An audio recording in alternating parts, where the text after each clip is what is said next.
Crime બ્રાન્ચે સાધુના વેશમાં છેતરપિંડી કરતી મદારી ગેંગનો કર્યો પર્દાફાશ, 2 આરોપીઓની અટકાયત. સુરત ક્રાઇમ બ્રાન્ચે એક મોટી સફળતા મેળવતા સાધુનો વેશ ધારણ કરી લોકો સાથે છેતરપિંડી કરતી કુખ્યાત મદારી ગેંગના 2 સભ્યોને ઝડપી પાડ્યા છે. આ શખ્સો ભોળા નાગરિકોને ગૌશાળા માટે દાન અથવા ભંડારાના નામે વાતોમાં ભોળવી વિધિ કરવાના બહાને તેમના કિંમતી સોના ચાંદીના દાગીના ઉતરાવી લેતા હતા. આ ગેંગ એટલી રીઢી છે કે તેમની વિરુદ્ધ ગુજરાત અને મહારાષ્ટ્રના વિવિધ પોલીસ સ્ટેશનોમાં 21થી વધુ ગુનાઓ નોંધાયેલા છે. સાધુનો વેશ ધારણ કરી લોકોને ભોળવતા હતા. પોલીસે ધરપકડ દરમિયાન આરોપીઓ પાસેથી મોટો મુદ્દામાલ જપ્ત કર્યો છે, જેમાં સોનાની રુદ્રાક્ષની માળા, સોનાની વીંટી, રોકડ રકમ, મોબાઈલ ફોન અને ગુનામાં વપરાતી એક 4 વ્હીલ ગાડીનો સમાવેશ થાય છે.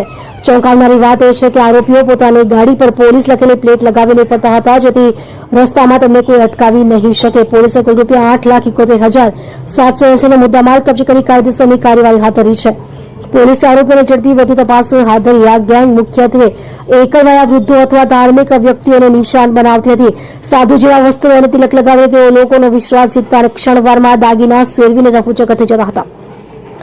સુરત ક્રાઇમ બ્રાન્ચ હાલમાં આ ગેંગના અન્ય સભ્યો અને તેમણે આચરેલા અન્ય ગુનાઓની વિગતો મેળવવા માટે સઘન પૂછપરછ કરી રહી છે. પોલીસની આ કામગીરીથી છેતરપિંડીના અનેક વણ ઉકેલ્યા ગુનાઓ ઉકેલાય તેવી શક્યતા છે.